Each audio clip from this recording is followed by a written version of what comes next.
Yeah, we welcome Tony Shaver back, 12th year with the Tribe at William and Mary, and the last visit to Baltimore. Boy, from a fan standpoint, it couldn't have been a more entertaining game, but that had a sting for a little while, Tony.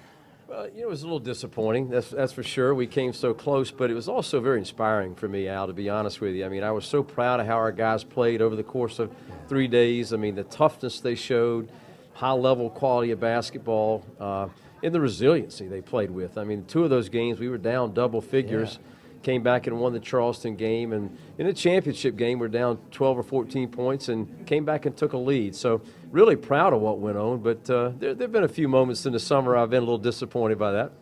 How much can you build on that, though? Because you've got a number of those players returning. You lose guys like Tim Rustover, and certainly, one of the classic CAA guys, great student, great performer as well. But what does that kind of remind the players that are returning?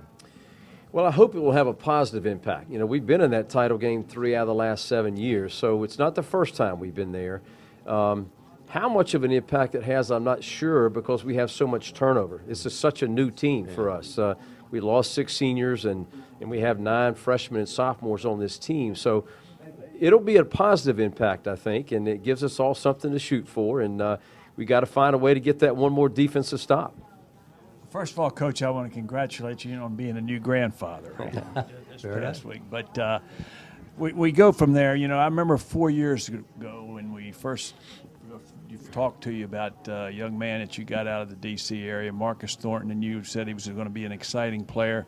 He has a chance to become William Mary's all-time leading scorer. I think he's got a real shot at the next level. Talk just a little bit about how it's been to coach a guy with such talent. Well, he's the kind of player that makes you a good coach. It's real simple there. But, and I've said this a lot about Marcus, but in 38 years of coaching, he's grown as much as a player and as a person as anybody I've ever been around. He's a self-made player in many ways. I don't think people understand how hard he works outside of practice. I've never seen anybody in the gym as much as Marcus Thornton. And the growth in that, this is a good example. As a freshman, he was in there by himself. Now he brings 2 or 3 or 4 guys in there with him every day, and it's really helped our program for our young guys to watch him work. Charlie, there's no question. We can tell people when we get to games 2 hours before the broadcast is supposed to start, and I hear the basketball dribbling, I know there's one guy out there, and 2 hours ahead of the game is Marcus Thornton. Do you ever have to back him off, though, because he is, as you mentioned, such an incredibly hard worker? Well, a little bit, Al, to be honest with you. There have been some game days when, particularly late in the season, that I've said, Marcus, you got to get off your feet here a little bit and get ready for game time. But it's very hard to discourage a guy from working hard, that's for sure.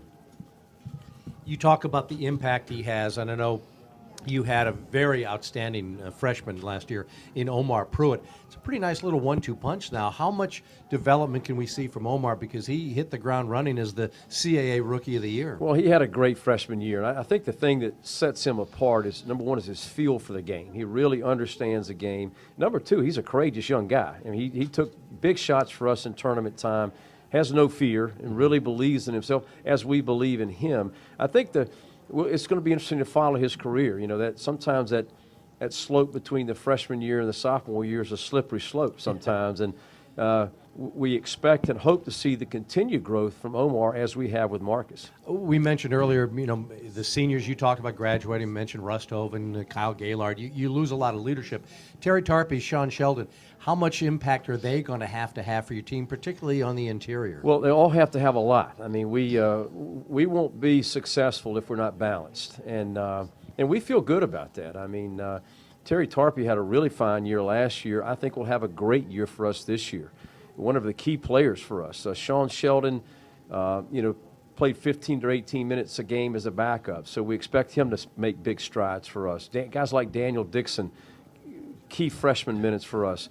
And for once, we're in a position with our program that we've got some guys that we redshirted last year that we really love. Guys like Michael Schlottman, hopefully Jack Whitman down the road that can really help this ball club. So I think the difference, Al, is with our program is now that in recent years when we had championship runs, we came back and played freshmen the next year. This year, we're playing young players, but guys with a lot of experience too.